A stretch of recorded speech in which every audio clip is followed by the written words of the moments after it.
Nas areias banhadas pelo sol de Acre, o último bastião cruzado na Terra Santa ruía sob o cerco esmagador. O ano era 1291. As muralhas, que outrora ecoaram o fervor da fé e a fúria da batalha, agora silenciavam em um gemido final. Cavaleiros, mercadores e peregrinos, outrora orgulhosos em sua posse de Jerusalém e suas fortalezas, eram forçados a uma retirada caótica e desesperada. Mas para onde ir quando a própria Terra Santa se fechava? Para onde se voltariam os defensores de uma causa que parecia perdida? A resposta emergiu das ondas do Mediterrâneo, uma ilha promissora, banhada por lendas e cobiçada por impérios, Chipre.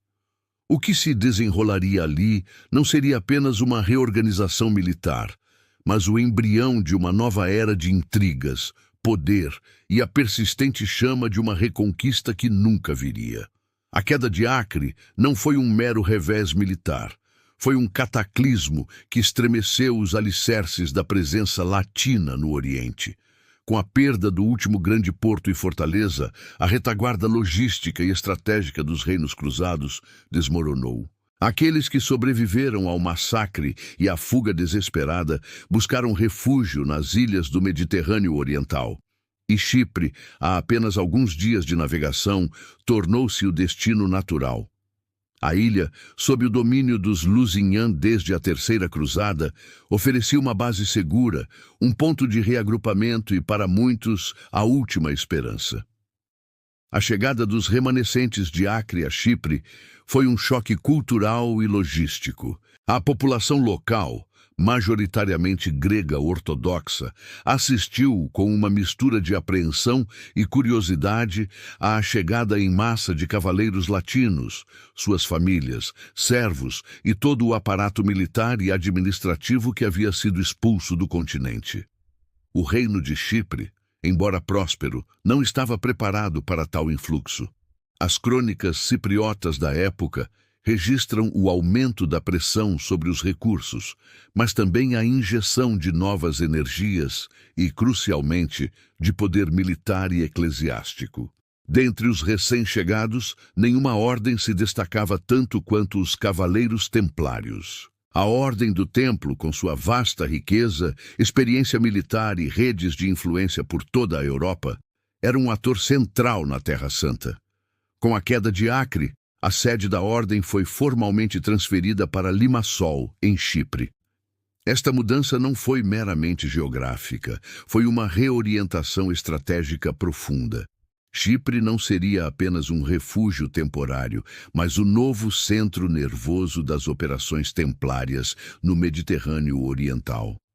Os templários, ao se estabelecerem em Chipre, trouxeram consigo não apenas suas espadas e sua fé, mas também seu imenso poder econômico e político. Eles possuíam vastas terras e propriedades na ilha, doadas por monarcas e nobres ao longo dos anos. Sua presença em Chipre já era significativa antes de 1291. Mas a partir daquele ano, eles se tornaram uma força dominante, quase um Estado dentro do Estado. O tesouro templário, que havia sido cuidadosamente evacuado de Acre, estava agora em Limassol, garantindo a continuidade das operações e a manutenção de uma força militar considerável.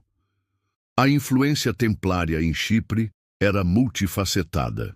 No plano militar, eles eram a espinha dorsal da defesa da ilha contra possíveis ataques mamelucos e uma força de elite que se preparava para a reconquista. Seus navios patrulhavam as águas e suas fortalezas, como a de Colosse, eram símbolos de seu poderio. No plano econômico, atuavam como banqueiros, emprestando dinheiro aos reis e nobres, financiando empreendimentos comerciais e agindo como agentes financeiros internacionais. Sua rede de comendas espalhadas pela Europa servia como um sistema bancário sofisticado, permitindo a transferência de fundos e a mobilização de recursos em uma escala sem precedentes para a época. Essa proeminência, no entanto, não veio sem atrito. A política interna de Chipre, já complexa com a coexistência de latinos e gregos, tornou-se ainda mais volátil com a presença avassaladora dos templários. O rei Henrique II de Lusignan, um monarca frágil e frequentemente enfermo, encontrava-se em uma posição delicada. Embora dependesse do poder militar e financeiro dos templários, ele também os via com desconfiança e ressentimento. A ordem, acostumada a operar com grande autonomia na Terra Santa, tendia a ignorar a autoridade real quando lhes era conveniente, gerando tensões constantes. As crônicas da época revelam uma série de disputas entre a coroa cipriota e os templários. Conflitos sobre jurisdição, impostos e até mesmo a simples passagem de tropas por propriedades templárias geravam atritos. Os templários, com sua hierarquia rígida e seu compromisso inabalável com a causa, muitas vezes se consideravam acima das leis e costumes locais. Essa atitude, embora talvez justificada pela urgência de sua missão, alienou a nobreza local e o clero secular, criando um caldo de cultivo para futuras inimizades. Além das tensões internas, a presença dos templários em Chipre era indissociável de um plano maior: a reconquista da Terra Santa. A ideia de retomar Jerusalém e os lugares sagrados jamais foi abandonada, mesmo após a queda de Acre. Pelo contrário, Chipre foi concebida como uma base avançada para a próxima cruzada. A retórica da reconquista era constante nos documentos templários e nas comunicações com o Ocidente. Eles acreditavam que a perda de Acre era um castigo divino e que, com a devida preparação e o apoio de novos exércitos europeus, a Terra Santa poderia ser libertada novamente. Os planos para a reconquista eram ambiciosos, mas muitas vezes fantasiosos. Incluíam a formação de uma nova frota, o levantamento de exércitos mercenários e, crucialmente, a coordenação com potências europeias para uma nova cruzada. O grão-mestre Jacques de Molay, ele próprio um sobrevivente de Acre, dedicou seus esforços a essa causa. Ele viajou pela Europa, buscando apoio papal e real, tentando reanimar o fervor cruzado que parecia ter diminuído drasticamente. No entanto, o cenário político europeu havia mudado.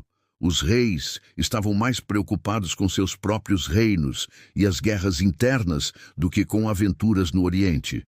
O entusiasmo pelas cruzadas havia esfriado, e o custo humano e financeiro de campanhas anteriores pesava sobre a memória coletiva. Além disso, as tensões entre as próprias ordens militares, templários e hospitalários, minavam a unidade necessária para tal empreendimento. Embora a rivalidade entre elas fosse antiga, em Chipre, a proximidade e a disputa por recursos exacerbaram as diferenças. A estratégia templária para a reconquista envolvia, em parte, incursões e ataques a portos mamelucos na costa síria e egípcia. Essas operações visavam enfraquecer o inimigo, coletar informações e manter viva a chama da luta. No entanto, eram muitas vezes ações isoladas, sem o impacto estratégico necessário para reverter o curso da guerra. A logística para uma grande cruzada a partir de Chipre era monumental, e sem o apoio massivo do Ocidente, os planos dos templários pareciam cada vez mais distantes da realidade. Apesar da grandiosidade dos planos e da inquestionável coragem dos cavaleiros, a verdade é que a presença templária em Chipre, embora poderosa, era cada vez mais isolada. A ilha se tornou um microcosmo das tensões que assolavam o mundo cruzado. A teimosia em manter uma presença no Oriente, a incapacidade de se adaptar a uma nova realidade geopolítica e a crescente desconfiança de seus próprios aliados ocidentais. A história dos templários em Chipre é um capítulo final e sombrio de sua existência.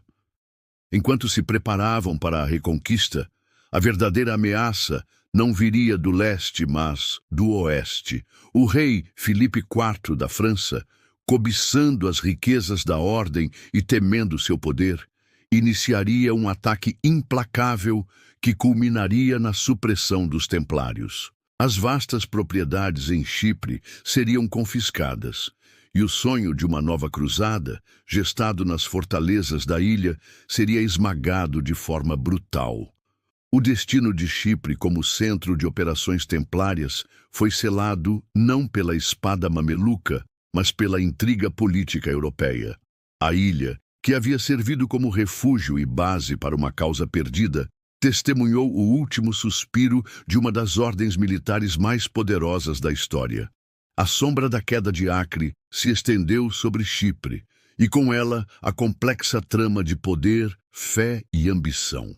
Os templários, em sua busca incansável pela reconquista, encontraram em Chipre um novo palco para sua grandiosidade e, ironicamente, o prelúdio de sua trágica extinção. A ilha permaneceu como um símbolo da resistência cruzada, um eco distante de um império que se recusava a morrer, mas que, na verdade, já estava irremediavelmente perdido. Assim, a história de Chipre se entrelaça com a lenda dos templários, um conto de esperança e desilusão de um sonho de reconquista que nunca se materializou e de uma ordem que, em sua luta final, encontrou seu fim no exílio e na perseguição. Se você busca entender os ciclos da história, a ascensão e queda de impérios e as forças que moldam o destino das civilizações, então está na jornada certa. Há um chamado em seu coração, uma sede de conhecimento que só pode ser saciada pela verdade. Não se contente com as aparências, mergulhe nas profundezas da história, nas crônicas esquecidas e nos segredos velados. A verdade aguarda aqueles que têm a coragem de buscá-la. Sua próxima descoberta está a apenas um passo. Junte-se a nós nesta jornada de revelação, e o conhecimento transformará sua compreensão do mundo. Não perca a oportunidade de desvendar os mistérios que a história guarda para você.